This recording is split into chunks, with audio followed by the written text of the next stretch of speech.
Aunty என்ன பண்ணிட்டு இருக்கீங்க? நேற்று செம்பருத்தி பூ பறிச்சுட்டு வந்தப்பா. அது கேர் ஆயிலில் நம்ம போட்டு ரெடி பண்ணி கொடுத்துட்டு இருக்கோம். அதுக்காக நம்ம பறிச்சுட்டு வந்தோம். பறிச்சுட்டு வந்துட்டு இப்போ அதை நான் சரி பண்ண போகிறேன். நான் இப்போ செம்பருத்தி பூ இப்போ இலையெல்லாம் பறிச்சுட்டு வந்திருக்கேன். இலையெல்லாம் நேற்றே கொஞ்சம் சரி பண்ணேன். நான் இலை தனியாக எடுத்து வச்சுருக்கேன். இருந்தாலும் ஒவ்வொரு இலை இதில் விழுந்துருக்கு.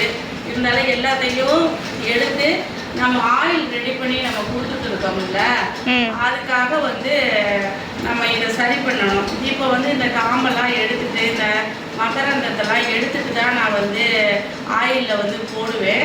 இங்கே பாருங்கள், ஹேர் ஆயில் இந்த கலரில் தான் இருக்கும். நல்லா ஹேர் க்ரோத் நல்லா வளருங்க. இங்கே பாருங்கள், என்னோட முடியே பாருங்களேன். இங்கே பாருங்கள் எப்படி நல்லா பிளாக்காக நல்லா நீண்டு நல்லா வளர்ந்துருக்கு பாருங்கள். உங்களுக்கு இந்த ஹேர் ஆயில் வேணும்னா ஆர்டர் பண்ணி வாங்கிக்கோங்க. Thank you friends.